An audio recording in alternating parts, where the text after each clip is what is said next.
your phone if you're not speaking. Good evening, ladies and gentlemen. Welcome to the Berkeley County Board of Education meeting this Tuesday. I'm sorry, it's not Tuesday. It's Monday, March 16th, 2020. I call this meeting to order. I declare a quorum is present and the media has been notified. We do have members calling in over the phone for various reasons, so we will take a roll call over the phone and in person to show the quorum. District 1, Mr. Ramsey. Here, Michael Ramsey. District 2, Mac McQuillan. Mac McQuillan is here on the phone. District 3, Laura Kelly. I am here on the phone. District 4, Kathy Littleton. I know Kathy was intending to call in. If she calls in earlier, we'll mark her present. In person, District 5, Mr. Barrow. Here. District 6, Sally Walford, present. District 7, Yvonne Bradley. Ms. Bradley, are you on the phone? Ms. Bradley intended to call in. We'll mark her present when she's on the phone. District 8, Mr. Wright. Not present. District 9, in person, Ms. Condor. Here. We do have a quorum present. I would also move to, due to these extraordinary circumstances, to permit those attending by telephone to vote as if in person. Second. There's a motion by Walford, a second by Condor, to allow everyone attending by phone to be counted present as in person. All in favor, please respond by saying aye. Aye. Opposed? Aye. Opposed? Nay. I might have to do all roll calls, y'all. Opposed? Nay. The ayes have it. I did hear 2 people join. District 4, Ms. Littleton. Yes. Present. And District 7, Ms. Bradley, are you present? Present. Excellent. Y'all, I'll probably roll call these votes so we can have it be clear. We've never done telephone meetings before, and there's various reasons why different people are not here in person, but it's important work. Next is a motion to approve the agenda. So moved. Second. There's a motion. There's a motion by Ms. Condor. There was a second by Mr. Barrow. All in favor? District 1, Mr. Ramsey? Yes. Mr. McQuillan? Yes, aye. Ms. Kelly? Aye. Ms. Littleton? Aye. Mr. Barrow? Aye. Walford, aye. Ms. Bradley? Aye. Ms. Condor? Aye. The motion carries 8-0. We'll now stand for the Pledge of Allegiance and a moment of silence. I pledge allegiance to the flag of the United States of America and to the republic for which it stands, one nation, under God, indivisible, with liberty and justice for all.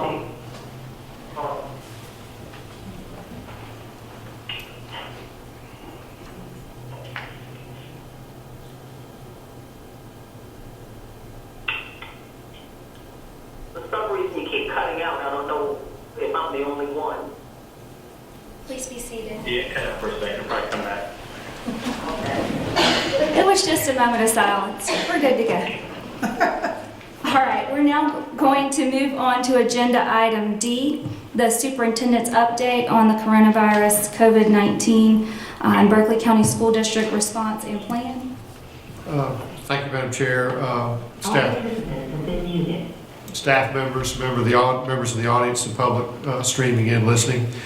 Last week, our cabinet began discussions in anticipation of a possible coronavirus response. As we all know, sitting here today, the closure and response has moved much faster than we anticipated even last week. As of Saturday evening, we anticipated an imminent school closure announcement from the governor on Sunday afternoon, which did occur.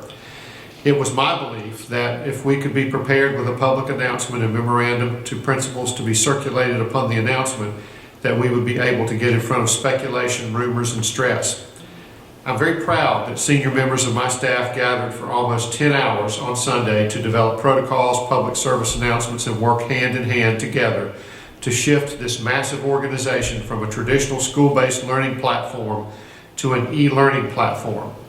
In doing so, we have stated that our expectation continues of high-quality instruction. In our meetings and preparation on Sunday, we realized that there were several issues that we would need to ask the board for consideration in response to the coronavirus and school closures. From a human resources standpoint, I'm asking tonight to confirm my authority to assign employees as needed to respond to this public health emergency, to assure employees that we will make best efforts to pay them throughout the crisis, subject to funding availability and regulations, and to have financial and procurement authority to respond to this situation appropriately. Tonight, I'm asking for 2 authorizations to address this response and appreciate this board's attention to this serious situation. The task at hand has been tremendous, but employees all over the district today rose to the occasion. For example, with the shortest of notice, our food service employees served 1,372 drive-through meals today. Tomorrow we will add 2 additional pickup locations at Devon Forest Elementary and Boulder Bluff Elementary.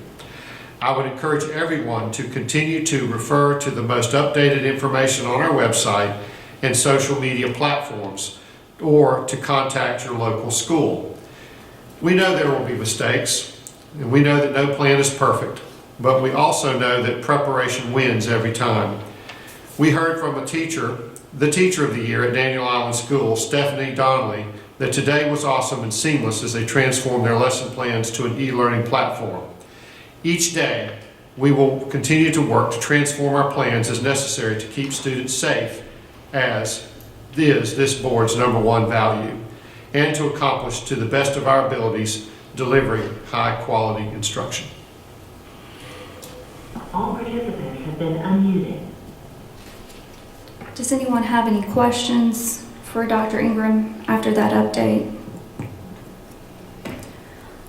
Hearing none, we'll move on to agenda item 2E, which is authorization of the superintendent's emergency authority, including budgetary decision-making, agreement to make declaration of emergency for purpose of Berkeley County Procurement Code, Section 1570, and any other reasonably necessary decision-making power to respond to the health and welfare of the district in response to the coronavirus COVID-19.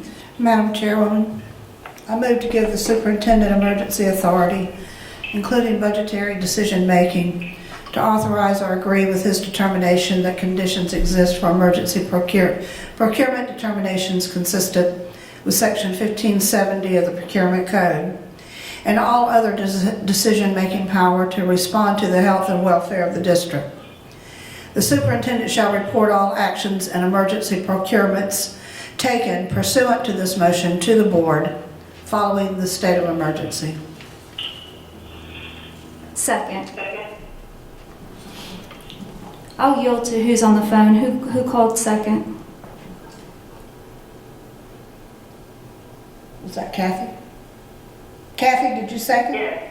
All right. Motion by Ms. Condor. That's what I started. Yeah, motion by Ms. Condor, second by Ms. Littleton. Is there any discussion or questions for the cabinet or Dr. Ingram for this authority?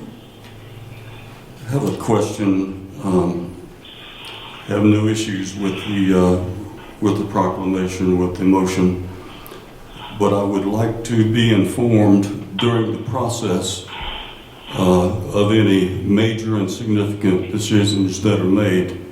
But this particular motion says that the board will be notified following the state of emergency.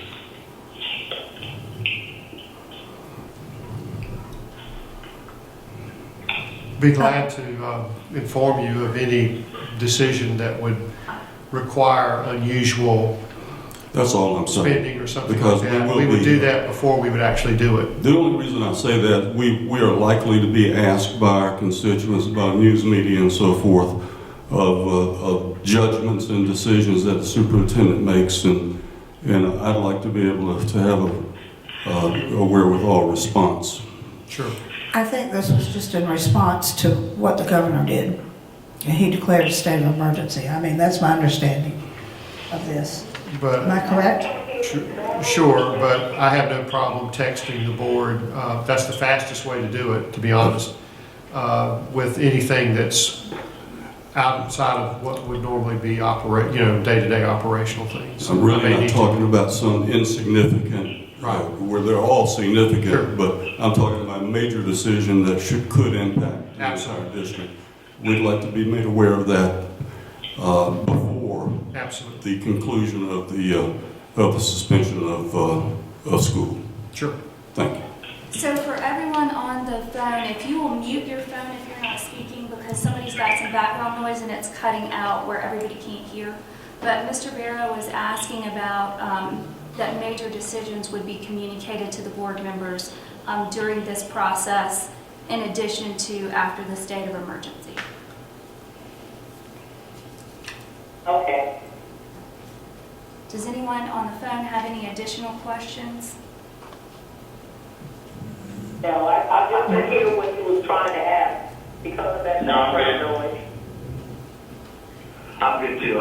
This is Mac. I think that we're in good hands with Eddie and trust the superintendent to make those decisions. And if he can keep us informed, that's fine. But in no way does he need to feel hampered by this board or particular board members trying to micromanage him. I agree 100%, Matt. Yeah, I know. All right, any other discussion? We're going to call the question. We're going to call the question by roll call. District 1, Mr. Ramsey? Yay or nay?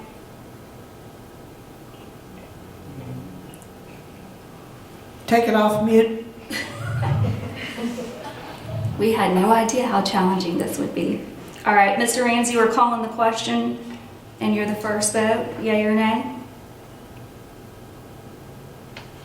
Michael, take your phone off mute. Yep. All right, well, I'll come back to him. McQuillan? This is a vote for Yes. aye, yes. Yes. All right, yay for Michael. Mac, District 2, yay. District 3, Ms. Kelly? Yay. District 4, Ms. Littleton? Yay. District 5, Mr. Barrow? I'd like a comment before I vote. I was in no way trying to determine a micromanaging situation for the superintendent. That was far from my intent. My intent was to be made aware of major circumstances and issues prior to the end of the school suspension. So I vote yay. Yay. Thank you. District 6, Wofford, yay. Ms. Bradley, District 7? Yay. District 9, Ms. Conder? Yay. The motion passes 8-0. We'll now move on to agenda item 2F. Authorization for the superintendent to make human resources decision reasonably necessary to respond to the coronavirus COVID-19.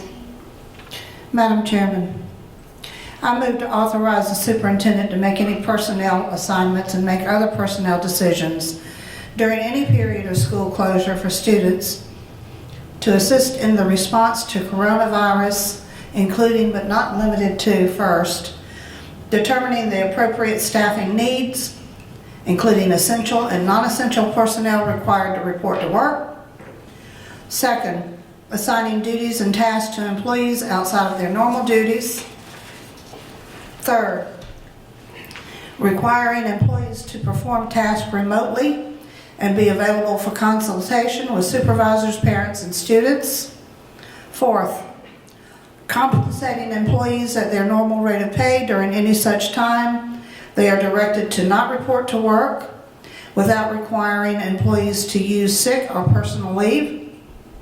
5, offering incentive to employees to encourage them to volunteer to perform essential tasks as required by the superintendent. And 6, to make any and all reasonably necessary human resources determinations to appropriately respond to the coronavirus. Second.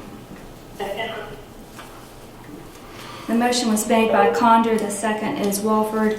As we've worked to respond and determine our response, there have been a couple of things that we have focused on as our top priority. One is the safety and well-being of children, for them to have food and support during this process. And the second is the safety and well-being of our employees, keeping them safe while we're doing the required necessary tasks to maintain the essential parts of the school district like payroll and feeding and cleaning. But we're extremely concerned about our hourly employees and not leaving those employees without pay. So part of this motion is to address both of those top needs. One is to make sure that we are able to prepare and distribute meals, and the other that we can make sure that we are paying our hourly employees so they do not find themselves in a financial crisis at the same time this health crisis is going on. Those are two big priorities for me, and I think the staff has worked hard to address those, which I appreciate. And so that's kind of been the background thinking for this, is to make sure our kids and our staff are well cared for.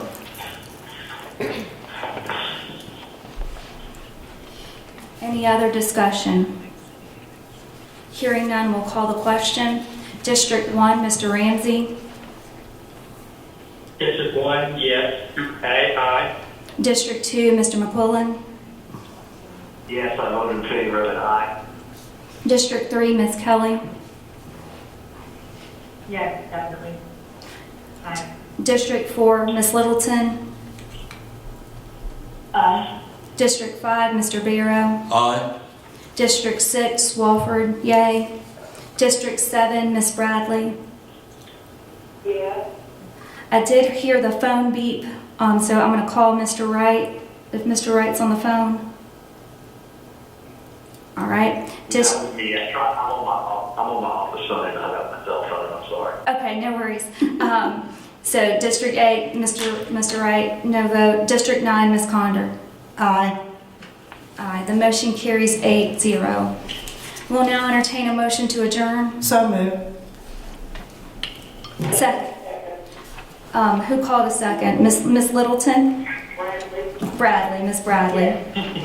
All right. All in favor, please respond by saying aye. Aye. Aye. Opposed, nay.